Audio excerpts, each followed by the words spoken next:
You're watching Rakombu, I'm Basil, and this is a Sony Tablet P. Now the Sony Tablet P isn't new, however it has just had a dose of ice cream sandwich laid on thick. In addition to all the cool functionality Android offers, it now is up to date with the ice cream sandwich multitasker, allowing us to swipe applications out of the way, and you've also got the cool notifications tab, as well as a few things that Sony have thrown on themselves. So we're here to give you a quick indication of just what's different. Kicking off with the hardware, however, we'll see that we can really clearly see everything is exactly the same. The ice cream sandwich update won't affect anything differently except for the camera interface perhaps.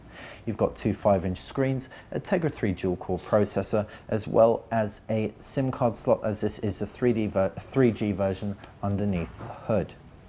You've also got a proprietary charger, micro USB port, and a volume rocker to the right-hand side.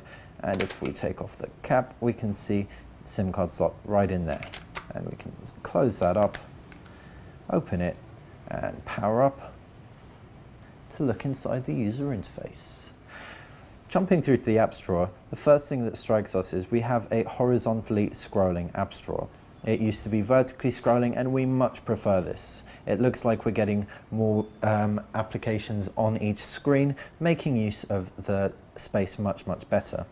We also have access to our widgets directly within our apps drawer, which is, as with stock ice cream sandwich, and is very handy to use. In order to place a widget on our screen, a simple long press will do the job very nicely. If we jump through to our home screen again, we can also see, as we showed you earlier, you've got access to the standard ice cream sandwich multitasker, and you can get rid of notifications in much the same way you can applications by just swiping them out of the way. Sony have also included a host of shortcuts. Up top we can see there's quick access to a web browser, for example, and our mail, as well as our social groups and our videos. On top of that, there's a very attractive user interface on the favorites section. As you can see, it looks quite similar to the PlayStation Zone type UIs, and that found on PlayStation 3 and PlayStation Vita, PS Vita. We've also got a couple of shortcuts at the bottom.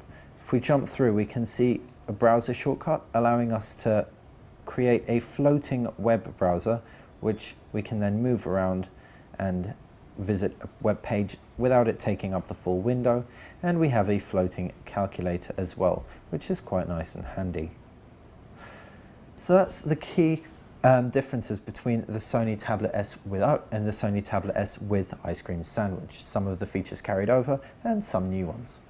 So thanks for watching Rakombu. If you've got any questions on this, just fire us an email or comment below.